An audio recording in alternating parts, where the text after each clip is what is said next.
Pain is used to describe the unpleasant emotional and sensory experiences that are associated with possible tissue damage.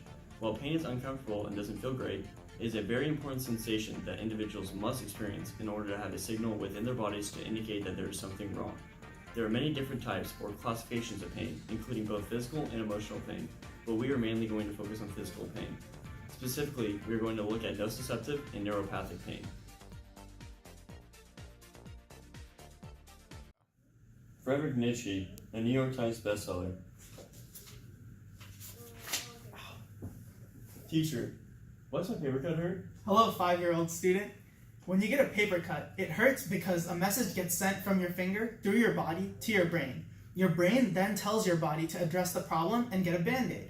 This shows how pain can be very useful, but there are some people who experience pain all the time, from a problem that either can't be fixed or even when nothing is really wrong with their body. Imagine if you felt like you had a paper cut all the time. That would be horrible. For these people, specific medicines have been made to block the message from getting sent to their brain. Thank you. No problem. Okay class, today's topic is on pain. So what is pain?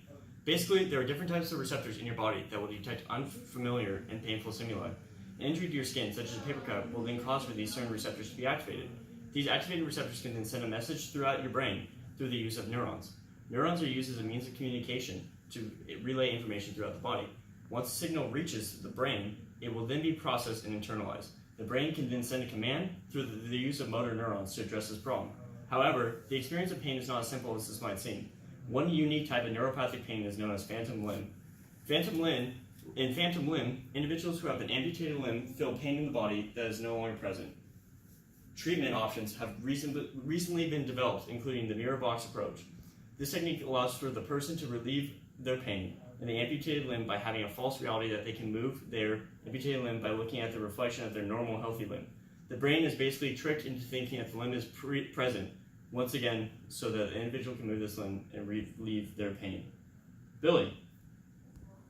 Yo, what's pain?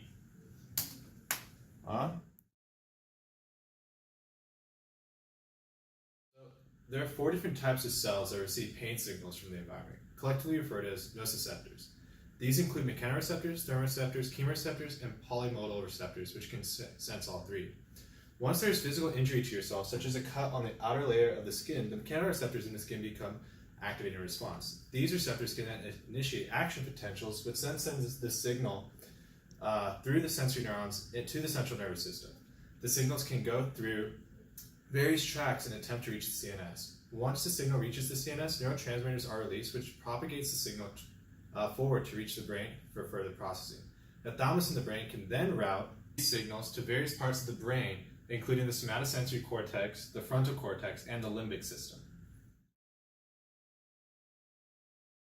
That you enjoy getting mad gains, but hate muscle soreness. One way to alleviate the pain is to use gate control theory. By rubbing your muscles and initiating another signal to your brain, the new signal can inhibit the pain signal through inhibitory neurons. People already do this naturally, but now you can appreciate the neuroscience behind the behavior.